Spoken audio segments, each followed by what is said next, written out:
नमस्कार जी, उत्तर प्रदेश उत्तराखंड देख रहे हैं आप। मैं हूं कुंदन जमैर। इस वक्त की बड़ी खबर से बुलेटिन की शुरुआत करते हैं। बड़ी खबर है 43 साल बाद मुरादाबाद दंगे से जुड़ी हुई रिपोर्ट से जुड़ी हुई विधानसभा में पेश हुई है रिपोर्ट और मुरादाबाद दंगों को लेकर बड़ा खुलासा हुआ है।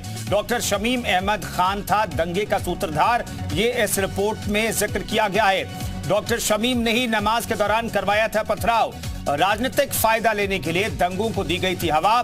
मुस्लिम लीग का प्रदेश अध्यक्ष था डॉक्टर शमीम अहमद। डॉक्टर शमीम अहमद खान की हो चुकी है मौत। मुरादाबाद दंगे में मारे गए थे 83 लोग, 112 लोग हुए थे जख्मी। और इस पूरे मामले में जब रिपोर्ट सार्वजनिक करने की बात हुई थी तब भी सियासत शुरू हो गई थी और अब यह रिपोर्ट जो है सदन के पटल पर रख दी गई है। चलिए, हमारे वरिष्ठ सहयोगी अजीत जी हमारे साथ स्टूडियो में मौजूद हैं। अजीत, 43 साल के बाद दंगों की रिपोर्ट आई, इसमें क्या खास है? सबसे पहले ये बता दीजिए दर्शकों को। देखिए, बिल्कुल कुंदन, इसमें सबसे बड़ी खबर और सबसे बड़ी बात यही है कि जो शमीम अहमद थे उनको दोषी पाएगा। हालांकि उनकी मृत्यु हो गई, उनके 2 समर्थकों को भी इसमें दोषी पाएगा। दूसरी बड़ी खबर है कि इसमें बीजेपी और आरएसएस की भूमिका को जांच रिपोर्ट ने कहा कि इनकी कोई भूमिका नहीं थी। इसमें कई सारे जो पुलिस वाले थे जिनको कहा जा रहा था कि उन्होंने गोली चलाई, दंगे के बाद जो लोग मरे गए उनका दोस्त था, पुलिस कर्मियों को भी इसमें मुक्त कर दिया गया। लेकिन उस वक्त एक चुनाव हुआ था जिसमें एक अंतर्राज चुनाव लड़े थे। उसके बाद ये पूरा मसला हुआ, मस्जिद में कैसे कैसे लोग पहुंचे, क्या पूरा इश्यूज था, उसका पूरा जिक्र किया गया। और क्यों देरी हुई इस रिपोर्ट को पटल पर रखने पे, सार्वजनिक करने में। उसमें जो तत्कालीन मुख्यमंत्री थे बीपी सिंह, उनकी बात कही जा रही है। मुख्यमंत्री को पूरा संज्ञान में लाया गया था। प्रधानमंत्री थी इंदिरा गांधी, उनको बाकायदा पत्र लिखा गया था। और कई सारे 18 अधिकारियों का भी जिक्र कुंदन उसमें किया गया है कि ये लोग थे, जब दंगा हुआ तो उनको हटाया गया। और उसके बाद उनके सारे बयान है, दोनों पक्षों के बयान है। देखिए, जो बड़ी बात यही है कि बीजेपी को क्लीन चिट है, आरएसएस को क्लीन चिट है कि इनका कोई रोल नहीं है। पुलिस कर्मियों को जो दोषी बताया जा रहा था उनको क्लीन चिट है और जो दोषी ठहराए गए हैं वो डॉक्टर शमीम और उनके 2 समर्थक।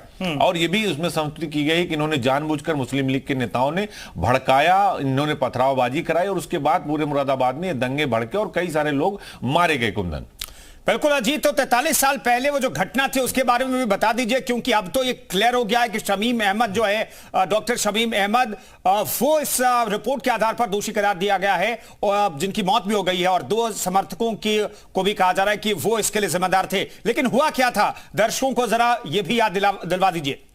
देखिए, बिल्कुल कुंदन, 1983 की बात है। 13 अगस्त 1983 को, जब 1980 को माफ कीजिएगा, तब ये पूरे दंगे हुए थे। और वहां किसी बात, कुछ राजनीतिक, ये जो पूरा मामला था ये राजनीति से शुरू हुआ था, चुनाव को लेकर शुरू हुआ था। और उसके बाद एक एक करके वो वैमनस्यता बढ़ता गया। पहले वाल्मीकि समाज से विवाद हुआ, फिर दलित समाज से विवाद हुआ, फिर इस पूरे मसले को हिंदू मुस्लिम रंग दे दिया गया। और इसमें डॉक्टर मुस्लिम लीग यानी जो डॉक्टर शमीम थे, इनका रोल सबसे बड़ा डिफाइंड हुआ। जो जांच कमेटी थी सक्सेना की, उनमें जो शमीम है उनको दोषी पाएगा। और कहा गया कि जो पूरी भूमिका बनाई गई वो इन्हीं की तरफ से बनाई गई, क्योंकि इन्होंने ही मुस्लिम समाज को उकसाया। उसमें कुछ पाकिस्तान के अप्रवासी थे जो वहां पर थे, उनको लेकर वो जाकर वहां के जो तत्कालीन नेता थे उनसे मुलाकात की। फिर उसके बाद घेराव किया गया। उसमें पुलिस अधीक्षक और जो तत्कालीन अधिकारी थे उन्होंने समझाने की कोशिश की, ये बात ऊपर कन्वे किया गया, लेकिन ये बात बनी नहीं। धीरे धीरे करके उसको हिंदू मुस्लिम का रंग दिया गया और फिर ये बड़ा दंगा हुआ जिसमें बहुत सारे, लगभग 3 दर्जन 4 दर्जन से अधिक लोगों की मौत हुई। बहुत सारे लोग घायल हो गए। बहुत सारी ऐसी विक्टिम फैमिली है जिसका दर्द आज भी उनके जहन में है। अपनी बातें बताते हैं। हम थोड़ी देर पहले जब हमारे साथ के विक्रम राव जो वरिष्ठ पत्रकार हैं वो जुड़े थे कुंदन, वो चश्मदीद थे जब उनके सामने ये पूरा दंगा हुआ था। उन्होंने पूरी बात बताई कि कैसे जब चीफ मिनिस्टर थे बीपी सिंह, उनका क्या रोल था, जो वहां के लोग थे क्या रोल था। उन्होंने सीधे तौर पर यह बात बताई जी मीडिया से कि पूरा जो डॉक्टर शमीम है और जो मुस्लिम लीग है, इनका पूरा रोल था दंगा कराने में। कई सारे निर्दोष उसमें मारे गए, आगजनी हुई, कत्लेआम हुआ। इतने बड़े कांड का सच 43 साल बाद खुद मुख्यमंत्री योगी आदित्यनाथ ने कहा था कि दंगे का सच सामने आना चाहिए। पहले उन्होंने अपनी कैबिनेट बुलाई, कैबिनेट ने पारित किया। उसके बाकायदा जो 496 पेज की थी रिपोर्ट को बाकायदा सरकार ने पढ़ा और उसके बाद कहा कि इस दंगे का सच आना चाहिए। सरकार के जो मिनिस्टर है, अभी देखिए, वो भी सीधे तौर पर कह रहे थे कि ये हमने हिंदू समुदाय हो मुस्लिम समुदाय हो, जो सच है उसको हमने सामने रखा और ये सच सामने आना चाहिए। तो इस दंगे की जो पूरी रूपरेखा थी कुंदन, वो इसी तरह से बनाई गई थी। डॉक्टर शमीम को दोषी ठहराया गया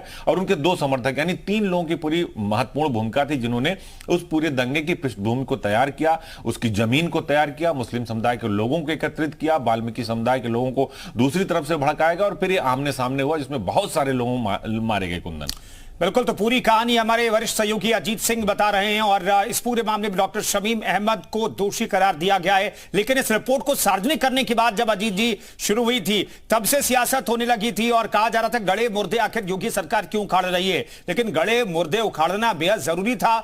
कौन 83 लोगों की मौत का जिम्मेदार था, दुनिया को तो ये पता चलना चाहिए। देखिए, बिल्कुल बहुत सारे लोगों की मौत हुई तो उनको इसका पता चलना चाहिए कि आखिर दोषी क्यों है। इसीलिए बीजेपी बार बार ये कह रही थी कि हम इस दंगे का सच लाएंगे, इसमें इतने लोग मारे गए, 43 लोग मारे गए, 1983 में दंगा, 1980 में दंगा हुआ। इसके पीछे की वजह कि आखिर बीजेपी इसी बात को बार बार स्टैंड ले रही थी कुंदन की, कांग्रेस क्यों नहीं इसको लाई, कांग्रेस की सरकार थी, समाजवादी पार्टी मुस्लिमों की हितैषी वो क्यों नहीं लाई। तो कहीं ना कहीं बीजेपी ने इसके पीछे एक तीर से कई निशाने साधे, क्योंकि बीजेपी जानती है कि इस दंगे की रिपोर्ट अब पटल पर रख दी गई है तो इस पर चर्चा होगी, ये रिपोर्ट सार्वजनिक होगी और सार्वजनिक हो चुकी है। जैसे पटल पर रखी गई, हर हाथ में ये रिपोर्ट सबको पहुंच गई है कुंदन। तो अब कहीं ना कहीं जो विपक्ष है वो बैकफुट पर आएगा, क्योंकि कांग्रेस को जवाब देते नहीं बनेगा, समाजवादी पार्टी को जवाब देते नहीं बनेगा कुंदन। बहुत बहुत धन्यवाद अजीत सिंह, हमारे साथ वरिष्ठ सहयोगी एसोसिएट एडिटर उत्तर प्रदेश उत्तराखंड के बता रहे हैं कि इसके पीछे जो सियासत की जो वजह थी वो भी इस रिपोर्ट को सार्वजनिक करने से रोक रही थी। लेकिन अब ये रिपोर्ट जो है सदन के पटल पर रख दी गई है और रिपोर्ट की जो सच्चाई है वो हमारे सहयोगी बयां कर रहे थे। इस पर आगे भी सियासत हालांकि होती रहेगी।